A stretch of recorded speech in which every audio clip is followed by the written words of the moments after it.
n'ibimaze iyo mibabaro yose ako gahinda kose nibyo yishyizeho kuri twebwe yikorera ibyo byose kubera twebwe ibyo bicumuro byagomba kwikorera. Haleluya, amen.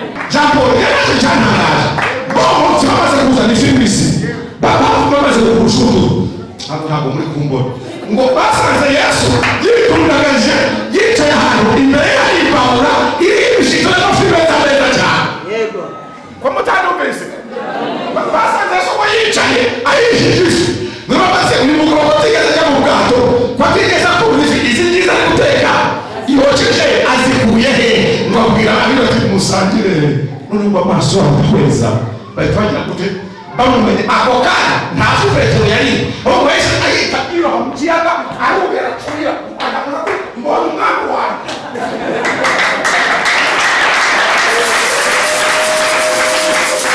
yamenye kwa Yesu agezeho ngo ariko kwitwa Kayafa bakajya bamufunga mu maso nuko bakamukubitisha manuza bakumubita barevera pasiteri bari kubita Imana bakubitusha ati ngaho hano ndugukubisa tiko wavuze kuzi kugira ngo te uzi guhanura uri Imana ubona byose. Umutambi mukuru bwiza wambaye ikanzu haleluya nayo yakoze bati yavuze ngo yasenge urusengero rwacu akaruha ati muhimbe n'ibindi binyo abatambi bakajya babwira abantu muhimbe n'ibindi binyo muvuge ko umuntu wize Imana ati tudicyakiri mu bayuda nabajije ngo umuntu ufite icyo ashaka guhindura mu mikorere mu mivugire mu myitwarire uko asanzwe abanye n'Imana uko asanzwe abanye na bagenzi be uko asanzwe abanye n'abaturanyi uko asanzwe abanye n'umuryango we akavuga ati ni ukuri nkurikije imibabaro Yesu yagize ari jye ayigirira kuko intimba ze imibyimba ye yacubituye ibicumuro byacu igihano kiduhesha amahoro cyari kuri tugira ngo tuze kwifatanya na Yesu muri iki cyumweru cyose asigaje hano kuri iyi si ngira ngo sana nubwo cyumweru kizagera kuko wa kane bazamuhemba abita wa kane mutagatifu. Dusome Yesaya igice cya 53 kugira ngo maze gusoma inshuro nyinshi wakwibaza ese kuki ikino gice akomeza gisubiramo kiranyubaka nk'uko nawe ufite ikindi kikubaka ariko cyane cyane muri iyi minsi. 53 afite Bibiliya avuga ngo dore ninde wizeye ibyo twumvise kandi ukuboko k'Uwiteka kwahishuriwe nde kuko yakuriye imbere ye ikigejegeje nk'igishyitsi cyumburira mu butaka bwumye ntiyari afite ishusho nziza cyangwa igikundiro kandi ubwo twamubonaga ntiyari afite ubwiza bwatuma tumwifuza yarasuzugurwaga akangwa n'abantu yari umunyamibabaro wamenyereye intimba yasuzugurwaga nk'umuntu abandi bima amaso natwe ntitumwubahe. Ni ukuri intimba zacu nizo yishyizeho imibabaro yacu niyo yikoreye ariko twebweho twamutekereje nk'uwakubiswe n'Imana agacumitwa nayo agahitamishwa n'imibabaro nyamara ibicumuro byacu nibyo yacumitiwe yashenjaguwe gukiranirwa kwacu igihano kiduhesha amahoro cyari kuri we kandi n'imibyimba ye ntiyadukirisha. Ariko muri tero mubwire mukabwira rwose akorana n'imitima yanyu. Twese twayobye nk'intama zizimiye twese twabaye intatane Uwiteka amushyiraho gukiranirwa kwacu twese. Yararenganye ariko yicisha bugufi ntiyabumbura akanwa ke amera nk'umwana w'intama bajyana kubaga cyangwa nk'uko intama icecekera imbere y'abayikemura niko atabumbuye akanwa ke. Guhemurwa no gucirwaho iteka nibyo byamukujeho mu b'igihe cye ninde witaye ko yakuwe mu isi y'abazima akaba yakubitiwe ibicumuro by'ubwoko bwe. Bategetse ko abambanwa n'abanyabyaha yari kumwe n'umutunzi mu rupfu rwe nubwo atagiraga urugomo kandi ntagire uburyarya mu kanwa ke. Ariko Uwiteka yashimye kumushenjagura, yaramubabaje. Ubwo ubugingo bwe buzitangwaho igitambo cyo gukuraho ibyaha, azabona urubyaro, azarama. Ibyo Uwiteka ashaka bizasohozwa neza n'ukuboko kwe. Azabona ibituruka mu bise by'ubugingo bwe bimwishimishe, bimuhaze. Umugaragu wanjye ukiranuka azatuma benshi baheshwa gukiranuka no kumenya, kandi azishyiraho gukiranirwa kwabo. Nicyo gituma nzamugabanya umugabane n'abakomeye, azagabana iminyago n'abanyamaboko, kuko yasutse ubugingo bwe akageza ku gupfa. Yasutse ubugingo bwe akageza ku gupfa, akabaranwa n'abagome. Ariko ubwe yishyizeho ibyaha bya benshi, kandi asabira abagome. Muri abo ngabo natwe turimo. Mwakira ijambo ry'Imana. Turi ku munsi mukuru n'ibyo w'amashami Protestant bakwizihiza cyane, ariko ni umunsi mukuru utegurira icyumweru cya nyuma Yesu yari hano kuri iyi si. Ni igihe Yesu Kristo yari amanutse i Yerusalemu, kandi ubwo ntabwo yazakugaruka, kuko wa kane baramufata bakamucira urubanza, bagatanga bakamubamba agapfa ku isaha saa 9, hanyuma yamara gupfa kuwa gatanu kirirwa mu mva, kuwa gatandatu ku cyumweru akazuka. Icyo cyumweru cya nyuma, iki cyumweru bacyita icyumweru cy'imibabaro ya Yesu. Niko muri twoje bacyita the passion of Jesus Christ, the week of passion, la semaine de la passion de Jésus-Christ. Icyumweru cy'imibabaro ya Yesu Kristo. Kuri Pasika ntabwo twizihiza urupfu, kuri Pasika tuvuga izuka. Haleluya. Ariko muri kino cyumweru no tuvuga iby'urupfu. Tusomye muri Yesaya ngo yakuri imbere yacu nk'ikintu kitari gafatika, nk'umuntu abantu ngo bamurebaga bakabona nta kizavamo. Haleluya. Ariko tujya guheza igice kiravuga ngo azabona ibiva mu bise byiwe bizamwishimisha. Imana ishimwe cyane. Ndashaka kugenda muri iki cyumweru, ndashaka kuvuga ku mibabaro ya Yesu Kristo. Ntabwo nzi neza ibyambabaje, ariko ndazi ko hano ijoro azavuga ibyo byose akomeje ku byambabaje, kuko ndibaza ko bimwe mu byambabaje ni ukuva mu munyenga w'ijuru akaza mu kaga ko ku isi. Sinzi ko mubyumvise. Ni kuri kwandika wandika ngo kimwe mu byambabaje ni ukuva mu ijuru akaza mu isi. Nibaza ko nabyo atari ikintu cyamuryoheye. Mwibuke abaririmbyi baririmbye kandi ko byagenze, baririmbye ko ari umuntu wabuze aho yarambika umusaya. Bararirimba ngo dore inyoni zigira aho zarika n'impunzu zikagira imyobo, ariko we ntiyabonye aho yarambika iki umusaya. Kugeza ubwo nyina mutwite bagera i Yerusalemu, bajya muri ya minsi mikuru, barashakisha icumbi, baraheba basanga amacumbi yose yagize gute yuzuye. Ngira ngo bakomanze ku bipangu runaka, bakubana mu bantu runaka, bashaka ko bareba no bacumbika, bakabona ati ahantu hose hagize gute huzuye. Umwami w'abami, Imana nyir'ijuru isumba byose aruhukira mu cyaro cyiwe. Ntabwo mubyumvise. Niyo mpamvu Yesaya yavuze ngo yari umunyamibabaro wamenyereye intimba kuva avutse. Kurukira mu kiraro ntabwo ibaza ko ari ahantu hari amarangi, baba yita amarangi, abantu batatu amarangi. Ibyo byaramubyita za pamplex. Umunsi musigaye wita pamplex. Nibaza ko Mariya nta pamplex yari afite. Buriya yatutwaje.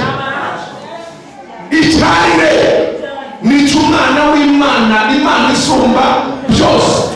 Nicyo yavukiyemo. Kazungu ujye ubyumva neza, wumva ko ukurikiye uwaniwe, wumva ko guca bugufi, wumva ko gahinda, uzi kuza kwa mama Gihozo ari waje kuvura amaso, yagati ni mwancumbikira basi ntanga kubaraza bati ahangaho mu mugoro twite nta wakira ibyana ushige. Tekereza Yesu ni Imana data mu ijuru, uko yabyibwiye nuko yabyibajije. Biravuga ari umunyamwaba wamenyereye intimba. Mu gihe yakuraga abantu bamutekereje bakiza cyukigeje iryo jambo waje umuka ni igiti gikura kubona kizaba igiti kibororo, kizaje kitazabya umusaruro, nta rubaho wagira gute wagikuramo ngo baravuga igiti ngo cyumburira mu butaka kikazaba bagira bati wapi kiracyo cyo gucana. Ariko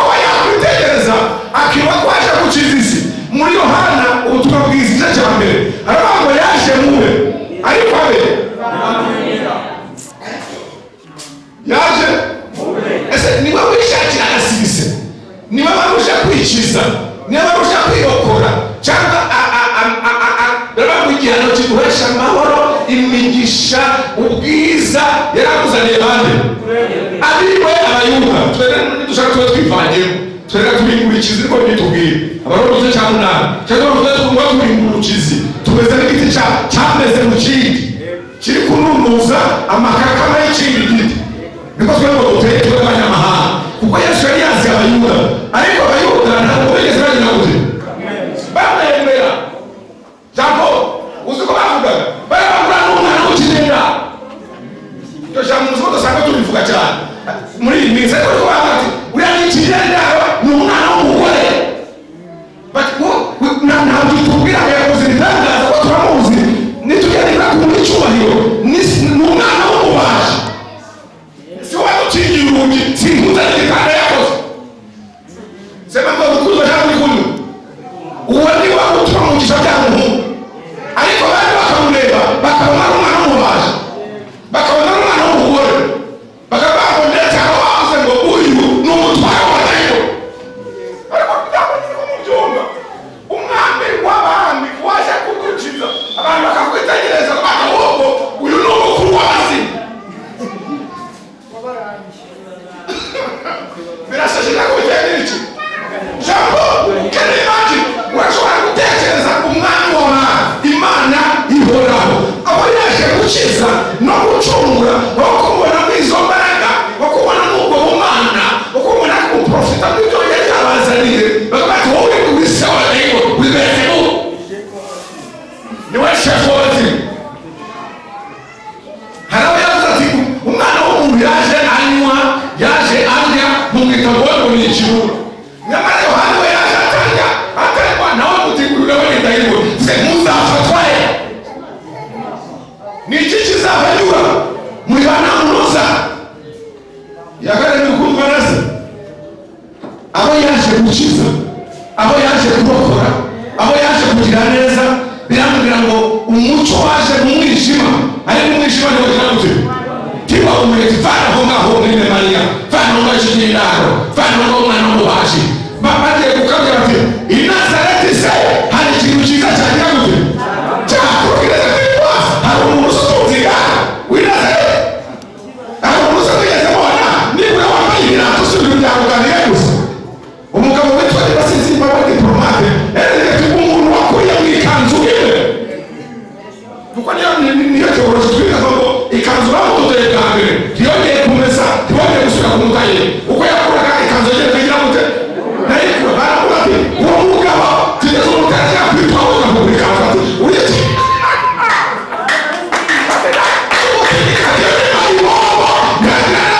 ikanzu twaboneye ku myaka 10 myaka 15 no ku myaka 30 nyine uko bitangaza ni leta cyambaye uwo muntu atarisha ko badayimu ini maze iyo mibabaro yose, ako gahinda kose, nibyo yishyizeho kuri twebwe yikorera ibyo byose kubera twebwe, ibyo bicumuro byagomba kwikorera. Haleluya, reka ko itangaza nta gitangaje ko no mu bigishwa hari n'abantu batamwemerera, n'umubereze gute yahamagaye ntibigeze bamwumva, ntibigeze bamenya ibyo ari byo. Ndibuka undi munsi kugira ngo nyarutse ikiro cy'umuvi igiye kugera, agiye kumanuka i Yerusalemu, yakoranyije inama y'abakuru 12 kabira ati bashaka ugiye kumanuka i Yerusalemu kandi ahangaho ntabwo nzagaruka. Haleluya, amen. Atahubwo nditeguye gusoma Yohana 12:3-2, aravuga ati ninamanikwa hejuru ku musaraba nzireherezamo amahanga yose. Nuko Yohana na Petero bari inshuti, inama irangiye Petero aramwera ati tuvugane mwigisha, amujyana inyuma y'inzu bari mu sinagogi aho bari gusengera, kuri agatsiko tugiye gusengera tuzamambere abayuda kimara gukora nasibo n'ujyayo uzagaruka. Haleluya, amen. Uri kujya Yesu ngo yamubwiye ati subira inyuma Satani, kuko usibye no gukubitwa usibye no gufatwa niteguye kugira gute niteguye gupfa kandi byari yarasobanuriye ko yabwiwe yagize gute yamuzanye ariko bari kumushyira ku ruhande ngo ntasohoze intego yamuzanye akomeza abandi nabo reka Yerusalemu ntukirazira ko wapfa kandi ababyeyi bazagira gute bazapfa yarasobanuye ariko ntibigeze basobanukirwa icyerekezo cye ntibigeze basobanukirwa nga 12 ariko bazasigara bivuga undi munsi Yohana n'uwitwa Yakobo barikoze bamwigishwa be ariko bategura ngo abana bazasigara bavuga ibyo ari kubigisha bamushyira ku ruhande babwiye uwitwa Salome nyina aragenda abwira Salome yari mubyara wa Yesu ati Yakobo twebwe uratuvuze ntiyatwumva ariko atukumva ko ashaka kuzajya Yerusalemu kandi ko ashaka kurema ingoma ndakwinginze mama genda umupfukame umubwire akoresha ishoboka byose azasige avuze yuko ngewe nza minisitiri w'intebe nawe ukayobora Yerusalemu umwe azicara iburyo undi azicara ibumoso igihe nawe azaba yimye intebe hariya Yerusalemu ngewe nza minisitiri w'intebe nanjye nyobora ingabo Salome yaraje ibyo ni Bibiliya cyangwa ntabwo ni Bibiliya mwari byabayeho ntibyabayeho aba bantu bari kumva icyerekezo cya Yesu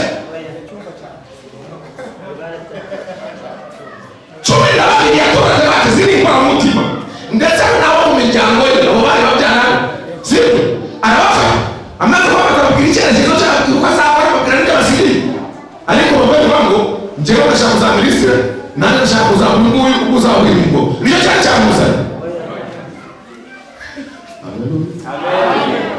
Salomo yaraje ngo apfukama arigingiriza afata amakanzu amujyana ku ruhande ati ndakwinginze urazi ko Mariya muvukana kandi nyine urazi burya umuntu amenya uwe wawe urabizi hanyuma bafite abahungu babiri nabone uzasige ugize ukuntu bagenza Yesu aramwitegereza ati ntuzi icyo usaba haleluya tuzigira gute ibyo byose byatereye Yesu arahinda genda bazari bati aba bantu nigishije imyaka 3 ubu babaye icyo kugira gute ndekuzo baracyasaba kwira ingoma yabo kwezi ngewe ndekuvuga ingoma ya Yesu bro bashaka bizano kwezi ntuzi icyo usaba igikombe nenda kunyweraho bakinyweraho aba bariteguye gukora ku gikombe cy'amara hari umubatizo nenda kubatizwa haleluya ari umubatizo wa hehe wo guterwa mu misumari ndizaba ngaba bariteguye kubatizwa bari umubatizo kugira ngo uzicare kuri iyo ntebe umanza kubatiza umubatizo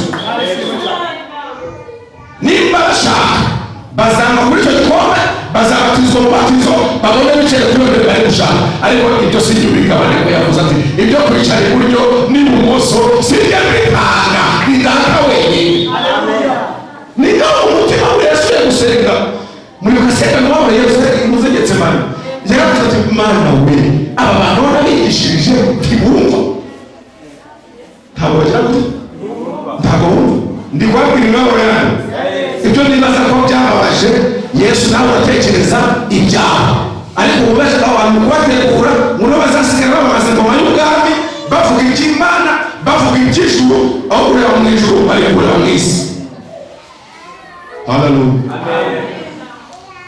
undi munsi abatambyi bakuru nasomye mu gitabo ntabwo nasomye nomero mugende mujye mwisomera ibyo byanditswe mu bice bya nyuma by'ubutumwa bwiza bwose ko bavuga uko Yesu bamufashe bajya kumubamba ariko reka babwire abatambyi bakuru nibo bantu bari bahagarariye idini ya Kiyahudi yagomba kwigisha Imana kandi nta wundi nta yandi moko yarazi Imana kereka Abayisirayeli abatambyi bakuru twabagiranye n'abarepresentari ngaha abavugizi n'ababwirizi n'abarejionali mina yambwiye ngo bamukoraniraho niko nasomye umwanditsi ubutumwa bwiza bwa Mariko bwaranditse ngo bamukoraniraho ngo baterane inama ngo bakajya ngo uriya munyagwa turamukizwa n'iki mvuze ngo bari bande uyu munsi twabagereranya na bande nibo barejionali n'abarepresentare ngahe n'abarevera nibo bapasitoro bo kwigisha abandi ibya Yesu no kuza kwa Mesiya nibo basoma isezerano rya kera nibo bazi ko Mesiya azagira gute azaza nawe azavukira nibo bagomba kumusobanukira gusumbya rubanda ariko bari guterana bati uriya munyazi twamukizwa n'iki hanyuma muri 12 bari baratoranyije n'umwe wabicisha amafaranga kemeza ko baramutoranya avuga ati uyu nguyu azi bya kontabilite, uyu nguyu ni inyangamugayo, uyu nguyu yagucungira neza. None ubwo yumva abatambyi barimo baraganira n'abafarisayo bati buriya umuntu yamugeraho ate? Ese akunda kugenda hehe? Yuda afata umutambyi amurya akara amujyana ku ruhande ati umutambyi farisayo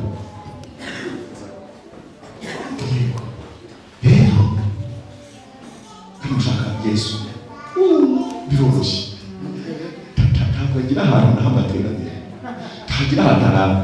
Burya mujya mubona turi kuzerera ngenzi ataha mu ishyamba ryo ku musozi witwa Songa. Niba mutazi inzira ushakira ibiceri agambanira Yesu, bashaka uburyo bamugurisha. Aragenda avuga n'abatambyi bati tuzaguha amafaranga 30 y'icyo gihe. Ubwo muzari icyo asobanuye muri ibyo byo mwabona yenda agaciro yari afite ntabwo ari make ye. Tuzaguha 30 iyo nabyo ayakubita ikofi.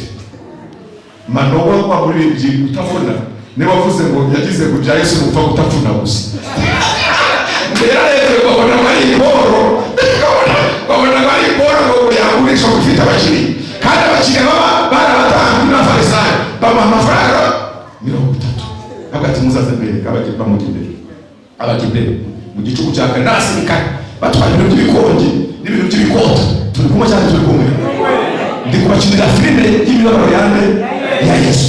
Abagenda bati muzana mujya ngo yubatse inzu n'icyo gicomanzi kigenda mu cyote nanjye napfuye gukurikira ubapfa kuba tuno dufaranga ducunga ariko ntabwo ryamenyanye. Ariko hari ahantu hose nari yashaka no tukatubona regeye ku mugoroba agenda areba arombereza agenze ikirenge n'abandi bamuri inyuma.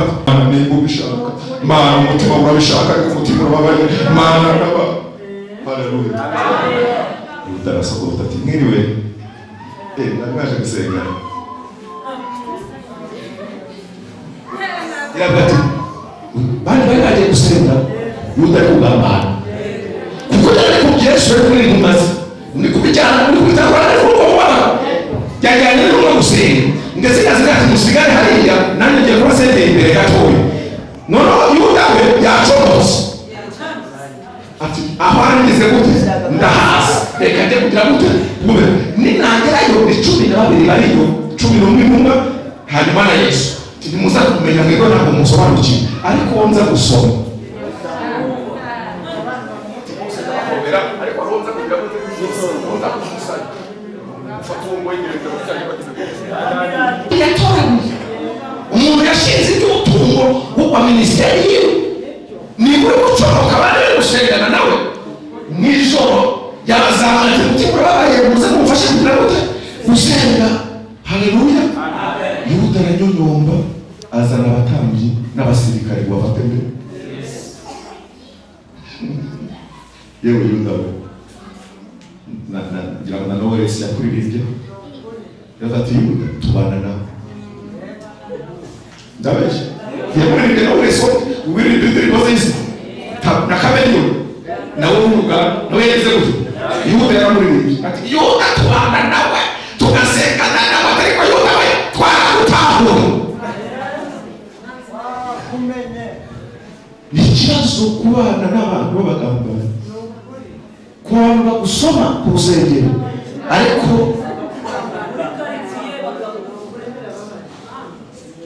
kumutangira kuri bebe wabanaga na Yesu yamushize imbere. Haleluya.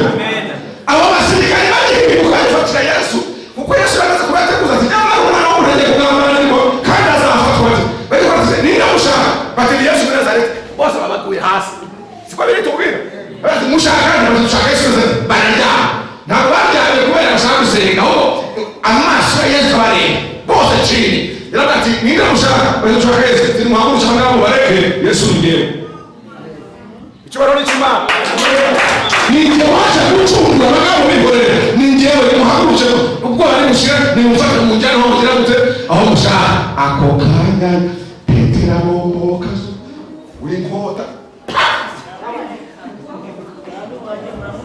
kwega we umusirikare w'umushepre uzi ibintu byo gupepa abagize gute Petero kugikana neza gusa yarakirenguye cyane kutwa ko cyane karashaka magice yakare usigiye inkota yashubishije hari Yesu yicaye akatereka bazadufata bari kutugenza ikindi bazagira gute hashirika iminsi itatu Petero saburushye atagera mu disi poleti ajya muri buriko tumubacuza ushaka inkota ebyiri zisaza cyate kabisa umwami wanjye aravuga umutima umwami wanjye bazamufata bamujyana natazakora n'izi bya karate ese y'ibintu byo gutereza inkota yari umuroji niyo mpamvu ugiye mbona ko inkota yazishushije rimwe nasi inkota yari zikoresha mu kivu mu kiyaga kuri zari zikuraye aho yasanze umuntu ko bazafa yaragiye acurisha inkota ikote kirekire ariko afite iki inkota akagenda na Yesu akora igitangaza Yesu akabwiriza Yesu abantu bagapfuka bakabasengera nimba ari ikintu kibabaza Yesu ni ukubona abantu bari muri siri bakenyereye ku nkota webaza ko inkota yayikuye mu ishyamba yayitoraguye aho ngaho yari amaze iminsi ayigenda akiziraho igisiri akaza no kumubona ariko yiringira ngo inkota itaza kumusogota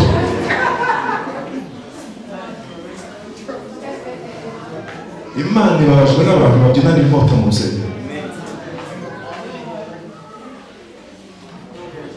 ndatinya ko zizabasogota ari mwebwe nanjye ndimo kandi nanjye ndi umuntu nkamwe nanjye nagendana inkota ururimi rwacu bwarwo rushobora kuba inkota ikomeye sinshaka interpreta cyane ndivugira imibabaro ya Yesu ariko kureba abantu agiye gutoranya abantu ari kwibwira ati niba ngiye gusigira ivugabutumwa abantu yabwira ati wowe Petero kuri wowe nzubaka itorero ryanjye yajya kumubona akamubona muri kariyeri mu bacuzi ari gushubisha iki pasi yo kwahirika yari yo kwahirika inkota yo kuzagira gute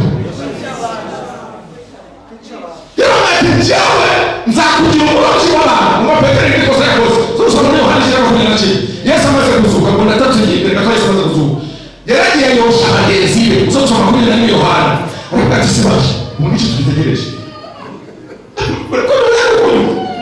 turategereje ngo twagenda inyuma bamaze kumunagamo none se bategereje bazasukuriye ubwezi ko yahetse yaravuga ngo ngiye nisubire kuroba soma Yohana 10 Petero wari imbere mwana none akari kubwira abagenzi be ngo yisubiye kugira gute kuroba iki niko yasubira mu gace muhanga yamubwiye guki yabaga nkurikira nzakugira umurozi w'abantu none wasubiye kugira gute kuroba iki urumva misiyo ya Yesu n'ibyo yari ababwiye bari baratumvise noneho kugira ngo nagende we wumva yo icya muze yagenda wenyine ikibazo nakagira ngo batuma batutumo batadeyo ati niyo nisubiye Biblia avuga ngo n'abantu baravuga ngo ndiko shaka twese ndago turasika tundamwe ati tugize gute twaja uziyasa basanze kujya bambaye ubusa nta kintu bigeze bagira gute bafate banaba hari icyo bafashe bati ni ukuri twakesheje ijoro ryose kugira ngo bari bazi ko kubwira Yesu bari bazi ko umuje kuroba isambaza ryara muri iwe ko gucuruza none Yesu yizamiye rero nabo yazarase mwagerageza basi di system cyane kw'ijoro na mumerere yagize gute itakunze reka njye babwira tufite ikidoroje cyane byashoboka mukanyizera mugaterera iburyo nubwo ari ku manywa musanzwe muroba mu ijoro mukareba uko byagenda yadibaza ko rero kugira ati musukane hano ngira gute mbakubita ibiboko ibisigo batuma kugira ngo bagerekane uwo ari bagati mwagerageza musanze ubundi sisiteme yo kuroba nijoro isambaza zikaza zisanga urumuri mwacanye mu kiyaga ariko umwanya noneho wimwirwe munacana mufitero gushungura bw'iburyo cyasi iburyo bwayo mwirwe mujya kuri muroba aho ngaho bakura amafi bategereza batega umunsi wose Jean Paul yaraje cyantangaje bo umunsi bamaze kuzana ifi mbisi bamaze kugushungura ntabwo muri kumbona ngo basanze Yesu yituragaje yicaye ahantu imbere y'ibahura iri ibishito n'amafi meza cyane. Yego ko mutanumvise basanze Yesu ngo yicaye ayijijije nurabaze uyu mugabo atigeze ajya mu bwato ko atigeze akura izi ngiza ari guteka yoceje azikuye he mwabwira abiri ati musangire none ngo amaso yabo kweza bahita bagira gute bamumenye ako kanya nta Petero yari aho wese ayita iyo mu kiyaga arubera kurira akavuga ngo umwana wawe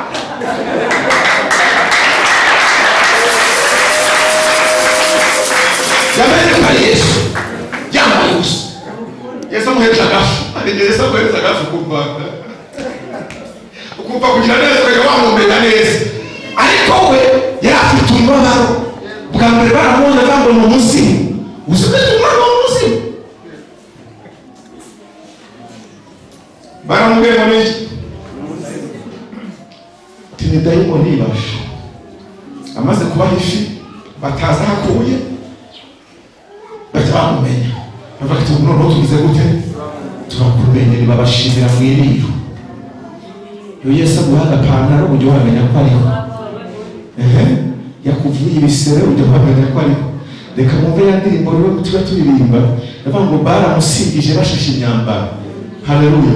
Hari ku cyumweru kuri munsi ryo watangiye uvuga bakuramo amashati ko namashati bagakuramo amakanzu bakuramo imyitero basasa hasi. Abadashoboye abayuda badashobora kunyura baragenda ngo baca ibiti barambika hehe munzira umwami arahatambuka.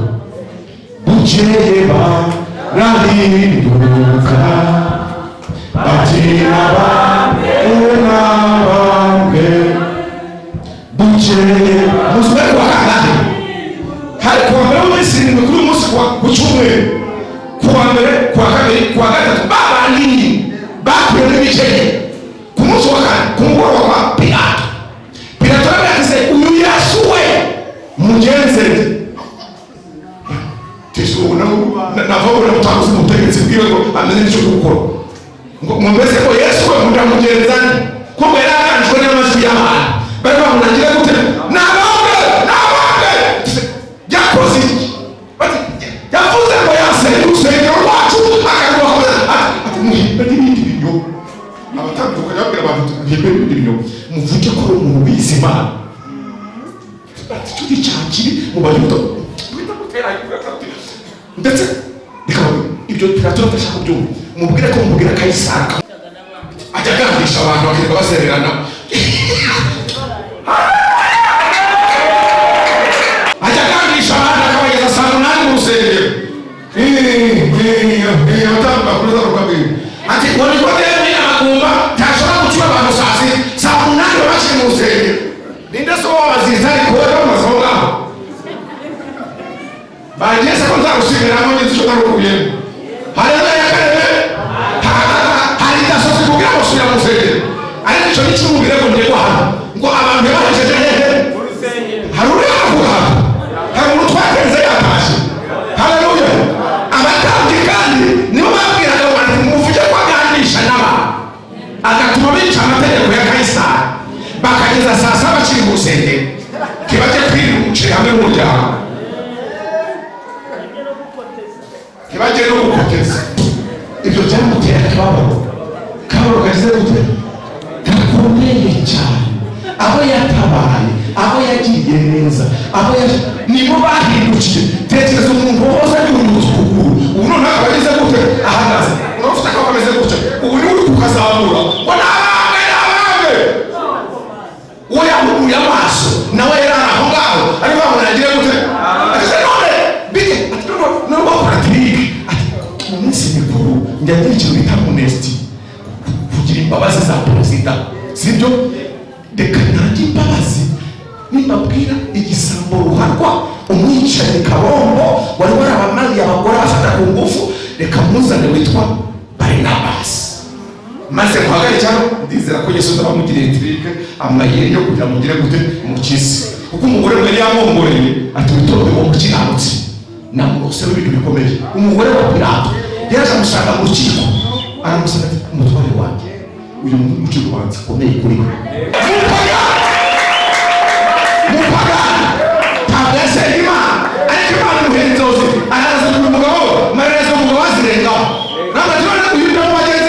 azana Barinaba ati none ari uyu mugabo mwita umwami w'Abayuda.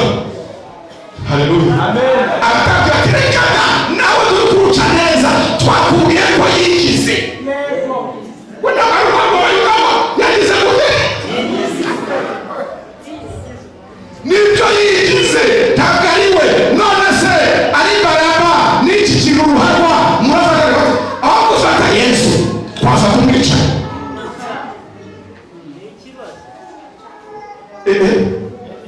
Kazuragize aho gufata Yesu nimutwice umwicanyi dufume duhana n'igisambo ariko Yesu byana bamba yigize Imana yigira akantu gakomeye yigira akarakaye kira ku musaraba.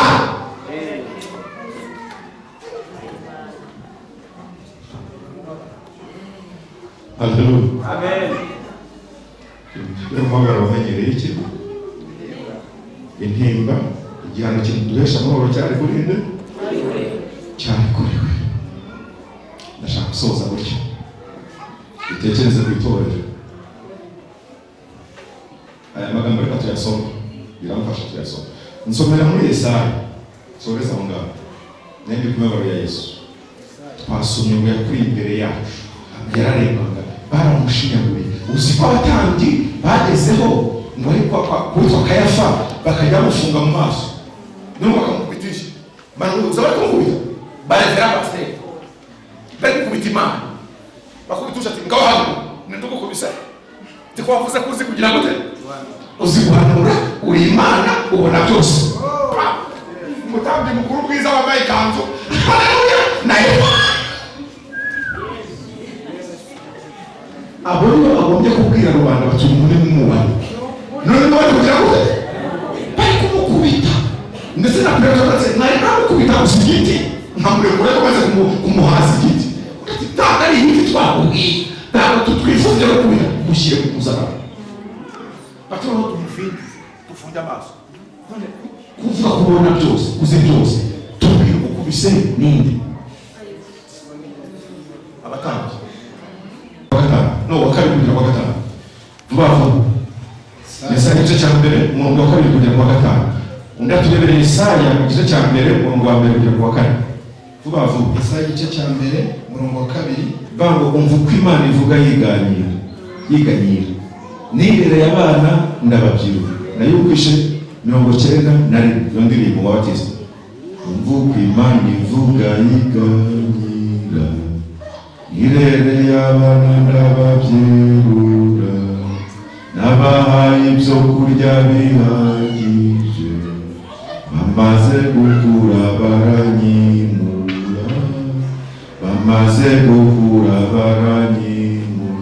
Niki Imana itakoze? Niki twayishinja? Uzi ko n'inka imenya nyirayo usukuka abantu b'inyamagumba mu kababire tunange ndimo tutazi Imana yacu tutayisobanukiwe idutuma kujya kuroba amafi abantu tukaroba iki amafi. Haleluya. Amen. Imana idufasha kumenya agahinda Imana idufite yazanye agakiza ku buntu yaradukijije pe itugira abakandida bo kuzajya mu bwami bwo mu ijuru ariko se tuyimenyekanisha gute ko niba ushobora kumenya shebuja ikarihira uruzi nyuma y'urugo abantu boroye ushobora gutambuka inyuma y'urugo inka ikakumva utanavuze ikavumera bibaho cyane bibaho itakubonye ariko ikamenya isura yawe nako impumuro yawe ikumva unyuze hariya igahita ivumera kandi wese aho uzatambuka itigeze ivumera. Uko niko Imana ishaka kutumenya Imana ni gute inka yacu ishaka kumenya shebuja. Dusomera Yesaya 5 dusoza. Yesaya rero kugera kuri 4. Yesaya 5 rimwe kugera kuri 4. Dusaba mu izina rya Yesu. Reka ndirimbe umukunzi wanjye indirimbo y'uruzabibu rwe.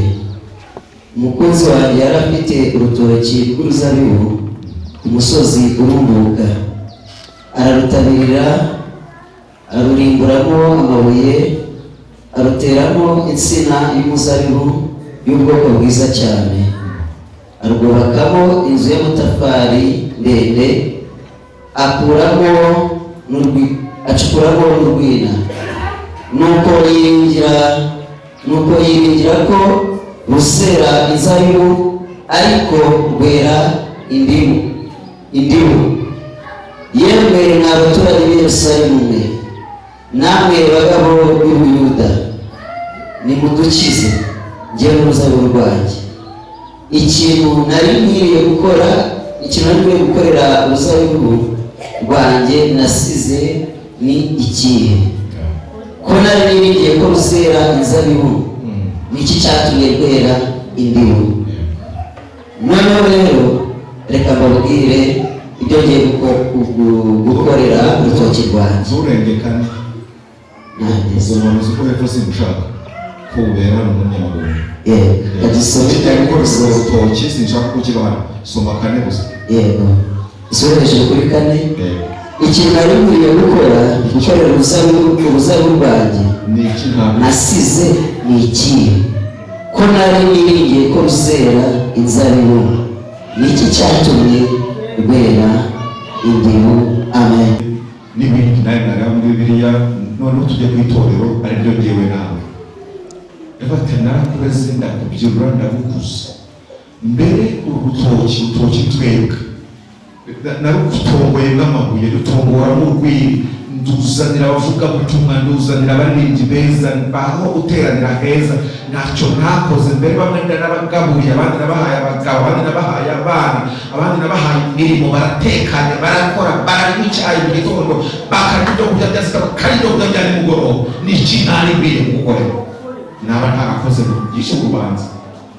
None se ko nari gutegereje uruzabibu n'imbuto ziribwa, nari gutegereje avoka, nari gutegereje amatunda, nari gutegereje amaronje, ngira ngo usomye yarasomye ngo korera ngo ngwize n'umuwe indimu. Ntabwo ari indimu, ni indimu, ntabwo ari indimu. Nibura basi yapfa kwera n'amasitoro. Amasitoro rero bati ntacyo tuzatuma abantu bagize ikibazo cy'inkorora bavangemo n'ubuki. Ahubwo yamutegerejeho kwera inzabibu. Yera iki? Ibintu by'indimu ni igiti indimu. Hari ikintu ndabona cy'igitsina wagira ngo ni insina ntari insina, hanyuma cyera n'ikintu kimeze nk'igitoki, ariko intete zacyo ziba ziri ibintu bimeze yerekana amazi nk'isoro. Ariko witegereza abona ari iki? Desire we utureba turi kubyina abona ari urutoki rwiza rwera pe, sibyo? Abajya muri katedrali, abantu basohotse rwanya basohotse mu kiliziya, bashidikanye ko ari ibyo nkaba natunganije. Batakuzi neza mpamvu utabitunganya ufite abantu bangana kuriya. Koko pe umuntu aturabira inyuma yavuga ati urutoki kabisa rurera, ndetse pasiteri wahariya we yagize gute, yarahiriwe. Si ibyo kubacira urubanza, ariko buri wese niyisuzume. Urebe imbere y'Imana, nta rubanza ufitanye n'Imana, usibye n'ibyaha. Uburyo kubahishamo Imana, uburyo ugaragaza Imana kuri bagenzi bawe. Icyo Imana yari yagutumye, icyo yakubwiye, cyangwa winjira mu rusengero, nicyo uri gukora. Cyangwa gusaka ku kiyaga wagiye kugira gute, wagiye kuroba mu gihe abandi bari gusenga, wagiye gushaka abatambyi n'abasirikare ngo baze bafate Yesu, abandi bapfukamye bari kugira gute, bari gusenga. Imana nidutabara. Haleluya. Muri iyi mibabaro ya Yesu afite ya kino cyumweru yo kwibuka ibyo yagizemo hano ku isi, twibukiye Yesaya tujya gusoza, havuze ngo nubwo bimeze bityo, nubwo yasuzugwe gutyo, nubwo yatutswe gutyo, ariko hari ibintu azajya areba ari mu ijuru ngo akumva akiza imisonga y'ibisi. Haleluya.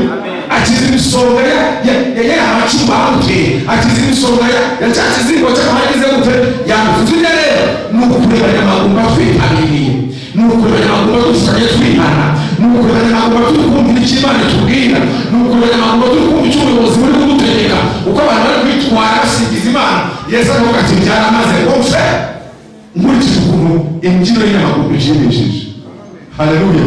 Naramaze ndapfa, nibyo byabaye amasaha 3 cyangwa naratutswe, bamfiriyeho ubufindo, ariko ntacyo korari Jehova n'isi ihagaze ndi mu ijuru.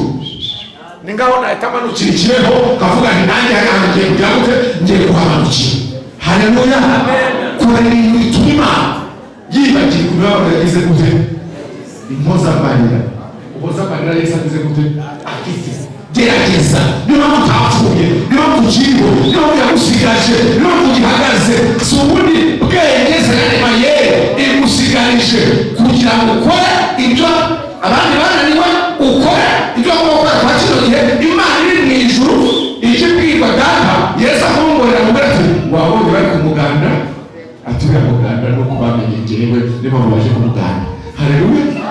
Ibyo bikonsolade Yesu Kristo bikamuhana muri iki amarira Yesu akubonye kumurimo, akubonye kugana, akubonye ubwiza mu butumwa bwiza, akubonye usura umuntu, akubonye utanga ibyawe, akubonye utanga igihe cyawe. Aravuga ati ko agitanze kubera ko yamenye data igikiri cyatumye njya gupfa kwari kugira ngo bariya abantu babe bakora kuri ati kandi igihe kigiye kugera nzagusaba uruhushya rwo kubazana kugira ngo bombi nabo ariho bagira gute ariko bataraza baracyafite ibikorwa by'abera. Bari hehe? Bari ku isi. Ibyo ni byo biri mu mariki umubabaro yagize gute? Yagize. Usibe n'ibyaha dukora ibintu bishimisha nde? Yesu Kristo. Dusenga Imana n'umugore wese tudahase, ariko umuntu uvuga uti ukuri nkurikije akaga Yesu yagiriye kuri iyi si arijya ashaka, ngiye kugerageza kumuhoza amarira mu bushobozi bwanjye, mu mbaraga zanjye, mu bwenge bwanjye. Ntacyo namuha cyangwa umuntu birumvikana, ariko nibura ngenda nimba ari uguterana, nimba ari kwitanga, nimba ari ibya cumi n'amaturo, nimba ari imisanzu, nimba ari kujya gusengera abantu, nimba ari gukoresha Imana yampaye, ariko ngiye kugerageza ku buryo Yesu abona ko atapfiriwe n'ubusa, ku buryo Imana itiganyira, ku buryo itavuga ngo natongoye inzabibu naragukujije, nagukuye mu ikabutura ngushyira mu ipantaro, nagukuye mu gikoma ngushyira kuri bureba, none uranyubahiriza gute? Bidasanzwe ubyo yarasanzwe akora cyangwa kwameriyora kurushaho gutunganya, kuko iki cyuya cyaba kiri kubiri gusa. Niba ashobora kubira icyuya imyaka 9 uko nasanze abantu 2015 akaba ariko bakineze 2018 ntacyo twaba turi gukora, ntabwo twaba turi kurya. Nimba wazaga saa 4 akiza saa 4, nimba utarasura umuntu atigera n'undi amusura n'uyu munsi, nimba utaruzi gusenga nawe uri mu ijuru, nimba utazi gusenga nawe uri mu ijuru. Nibyo Yesu ari mu ijuru akavuga ati umwuka Imana ivuga iganyira imbere y'abantu imyaka 20, ariko nta n'umuzi dawe uri mu ijuru, nta n'umuzi dawe uri mu ijuru ngo abaze imyaka 20 mu rusengero. Nabajije ngo hari umuntu ufite icyo ashaka guhindura mu mikorere, mu mivugire, mu myitwarire, uko asanzwe abanye n'Imana, uko asanzwe abanye na bagenzi be, uko asanzwe abanye n'abaturanyi, uko asanzwe abanye n'umuryango we, akavuga ati ni ukuri nkurikije ibibabaro Yesu yagize ari njye ayigirira, kuko intimba ze, imibyimba ye yacubituye ibicumuro byacu, igihano kiduhesha amahoro cyari kuri icyapa. nawe ukavuga uti ngiye kugerageza, niba ari umuceza mu rusengero nzaceza, ariko ndi guceza cyangwa ndi kubyina cyangwa ndi gusimbuka, mvuga ni Yesu uko nsimbuka ni amahoro wampaye, kubw'ibyo ndarekonesa, ndibuka akababaro wagize hano mu isi, ariko ntikapfuye ubusa. Data wakire gusenga, bene data tugusenze turi muri iyi nzu, turi imbere yawe mu by'ukuri, tumaze kumva ibyo waciyemo bitari bike n'ibindi tutavuze byo mu byanditswe byera. Natwe aho tukumenyeye tumaze gucumuza, tumaze kukubabaza, tumaze kongera kukubamba inshuro nyinshi. Data tubabarire rwose. Ariko nimba hari umuntu ufashe icyemezo mu mutima we akavuga ati suko ntari nsanzwe nkorera Imana, ariko ngiye gushyiraho akarusho, ngiye kongereza umwuka wera w'inshobozi, Data udushoboze kwitwararika, uturinde kuzagaruka ukadusanga twarasuye ibijyanye n'ibyo watuvanyemo. Data mwuka wera dushoboze kudatera agahinda umwana wawe n'ubwitange yatugiriye aterwa amacumu ku musaraba. Utubabarire ibyo twagendeyemo, uduhe kujya mbere mu rukundo rwawe no mu bikorwa byawe, mu izina rya Yesu. Amen.